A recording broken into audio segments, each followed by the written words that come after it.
अंतर्राष्ट्रीय वन दिवस के अवसर पर आयोजित इस कार्यक्रम में मेरे साथ उपस्थित अपर मुख्य सचिव वन मनोज सिंह जी, प्रमुख सचिव पर्यटन एवं संस्कृति मुकेश मेश्राम जी, यहाँ के मंडलायुक्त Amit Gupta ji, additional principal chief conservator of forest eco tourism Shri Chaudhary ji, मंच पर मौजूद अन्य हमारे गणमान्य अधिकारीगण, इस कार्यक्रम में भाग ले रहे तमाम सारे वन विभाग के अधिकारी, देवियों, सज्जनों एवं प्यारे बच्चों, सबसे पहले तो मैं आज के इस अंतर्राष्ट्रीय वन दिवस के अवसर पर आप सबका अभिनंदन करता हूं। वन हमारी संस्कृति का एक बहुत ही मुख्य अंग है।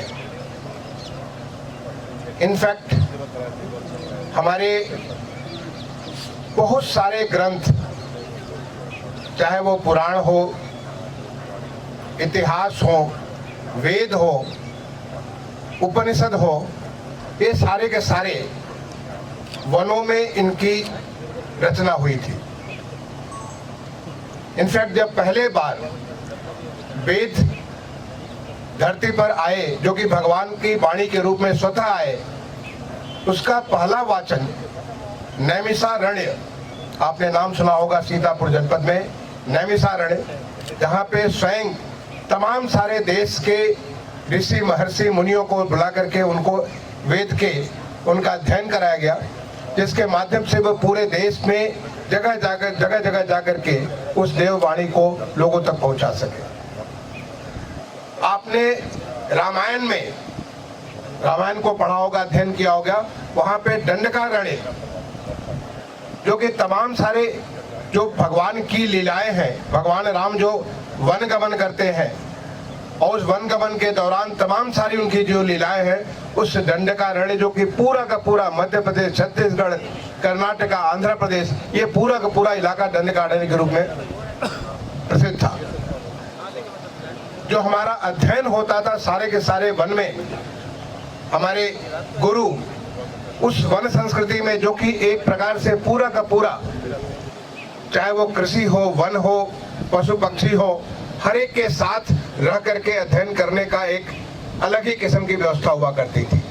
तो वन तो हमारी जिंदगी का एक बहुत अभिन्न अंग है और वो हमारी संस्कृति को, हमारी पली बढ़ी और बनी हुई है, जिसको 2012 में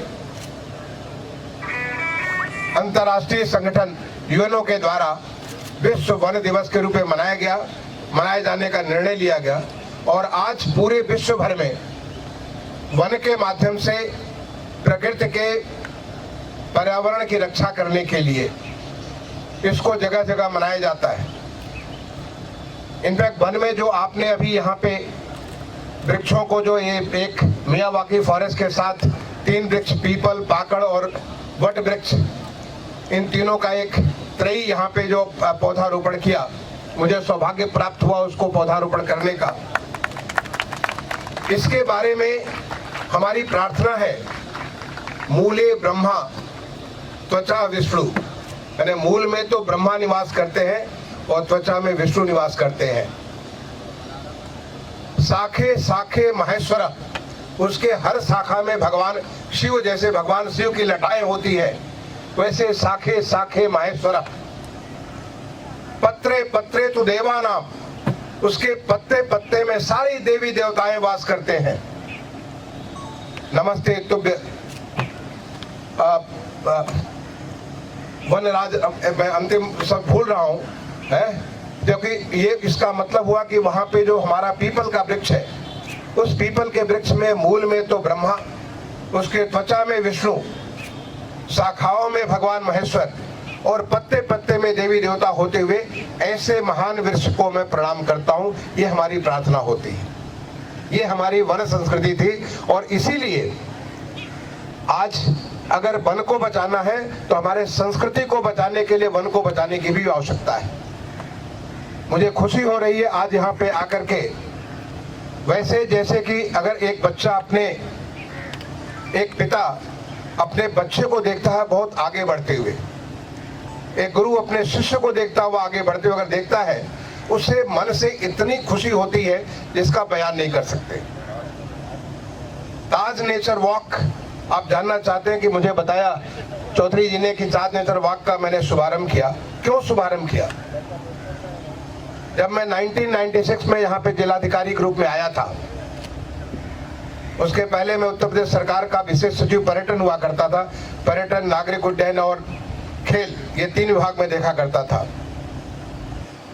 जब यहाँ पे आया और उसके बाद एक MC मेहता का केस सुप्रीम कोर्ट में चल रहा था। उस MC मेहता केस में हर 3 महीने में एक सुप्रीम कोर्ट की पूरी टीम आया करती थी। मैं नवंबर 1996 में आया, मुझे ख्याल है जनवरी में यहाँ पे सुप्रीम कोर्ट की टीम आने वाली थी और लोगों ने मुझे डराया धमकाया कि भाई कलेक्टर साहब आपको जाके पहले देखना पड़ेगा, अगर कोई पेड़ मर गया हो तो उसके लिए आपको जिम्मेदारी लेनी पड़ेगी, सुप्रीम कोर्ट से आपको डांट पड़ेगी और वैसे वैसे बहुत सारी बातें। कोई MC मेहता साहब खुद आते हैं जैसे कि वो कोई बाघ जैसे खा जाएंगे आपको, ऐसी बातें मुझे की गई कि जब आते थे तो उससे लेकर के बहुत सारे किस्म की लोगों को भय हो जाता था, पता नहीं क्या लिख के चले जाएंगे।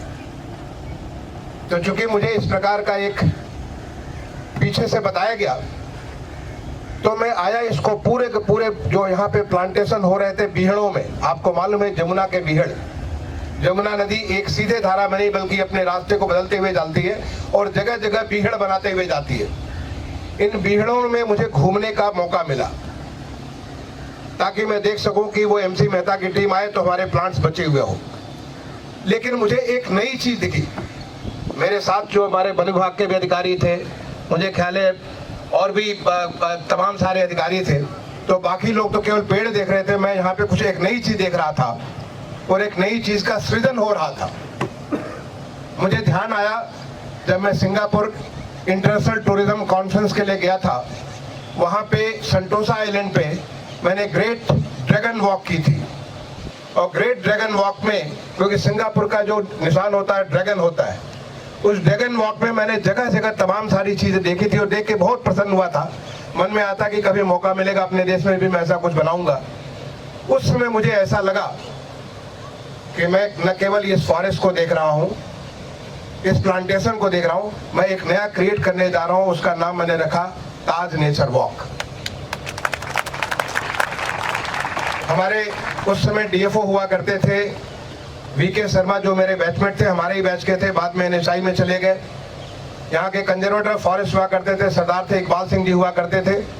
इन लोगों ने बुलाया और इनको बुला के मैंने इनसे बात की कि भाई प्लांटेशन तो आप कर ही रहे हो, साथ ही साथ ऐसा कुछ बनाओ कि ये एक अस्थाई ऐसी चीज बने जिससे जो आगरा में जो टूरिस्ट आते हैं उन्हें न केवल ताज का दर्शन हो बल्कि नेचर का दर्शन हो, वो हमारे संस्कृति का दर्शन हो, उसको समझ सकें कि ताज के साथ साथ इस एक नई चीज को लेके जा रहे हैं। और ताज का ऐसा रूप, मैं सच बताता हूं, मैं उस समय 1996-97 की मैं बात कर रहा हूं, मैंने कहा ताज का ऐसा रूप आगरा वालों ने नहीं, दुनिया ने कभी नहीं देखा होगा।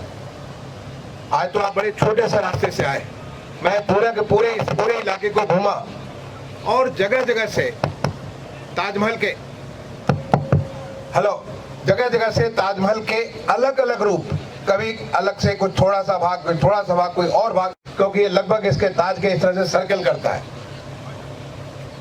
वो ताज शाम का अलग ताज, सुबह का अलग ताज, दोपहरिया का अलग ताज।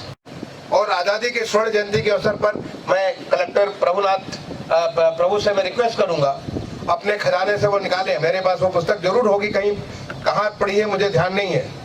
मैंने यहाँ लोगों से कंपटीशन कराया था, इस पूरे क्षेत्र में कौन कौन स्वतंत्रता संग्राम सेनानी रहे जो अनजान है।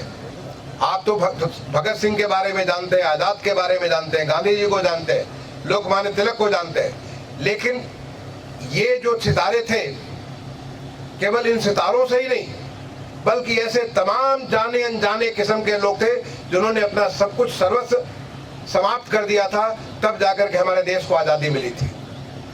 और आपको जानकर खुशी होगी कि पूरा, मुझे नाम तो अभी ध्यान नहीं है, इतने साल हो गए, 26-27 साल हो गए, पूरी एक किताब मैंने बनाई थी आगरा में भाग लेने वाले भूले बिसरे स्वतंत्रता संग्राम सेनानी या कुछ और भी नाम रहा होगा, अब इसमें मुझे स्मरण नहीं, लेकिन मैं प्रभु से रिक्वेस्ट करूंगा कि अपने जरूर इसको ढूंढे, वो पुस्तक मिलेगी। और उस पुस्तक में हर एक के बारे में, और उसका एडिटिंग मैंने खुद किया था। मैंने बैठ करके, चूंकि मुझे खुद रचना में बहुत खुशी होती है, लिखने पढ़ने का शौक है बचपन से, तो मैंने खुद ही एडिटिंग की थी। और वो पुस्तक जो बनी थी, मैं कहूँगा कि इस हम आज़ादी का अमृत महोत्सव मना रहे हैं। ये समय है हमें उन तमाम सारे लोगों को याद करने का, जिनकी वजह से हम चैन की सांस ले रहे हैं। एक आज़ाद देश का हम लोग ऐसे आनंद ले रहे हैं जो शायद 1947 के पहले नहीं था। तो 5वां माउंट मेरा था आज़ादी के उन तमाम सारे दीवानों को, उनको वहां स्थापित करने का। लेकिन अनफॉर्चुनेटली ये, इसके लिए फिर फंडिंग कहां से होगी, कैसे फंड करेंगे? मैंने वीके शर्मा के, चिंता मत करो, फंड्स कलेक्टर कहीं न कहीं से व्यवस्था करेगा। और मुझे ख्याल है कि हमने जो पथकर शुरू किया, पथकर का पहला फंडिंग मैंने वीके शर्मा को यहाँ के लिए किया कि पहला काम हम ताज नेचर वॉक पे करेंगे। और एक छोटे से रूप में वो शुरुआत हो गया था, माउंट पे घूम घूम करके हम यहाँ ये करेंगे, ये रास्ता होगा। इस प्रकार से हम लोग तमाम सारे वन्य जीवों के बारे में, कोई बर्ड्स है, जैसे कि हमें अभी चौधरी जी ने गिफ्ट किया ये बर्ड्स के बारे में, ये बर्ड है, इसकी तस्वीर होगी और तस्वीर के नीचे इसका छोटा सा बयान होगा कि हमारे यहाँ पे कहाँ मिलता है, देश में कहाँ मिलती है, पक्षी मिलती है, या हमारे जानवर होंगे जो तमाम किस्म के जानवर हैं। आशा करूंगा आप इस मुहिम को बहुत तेजी से आगे बढ़ाइए। भगवान आपके साथ होंगे। जय हिंद, जय भारत।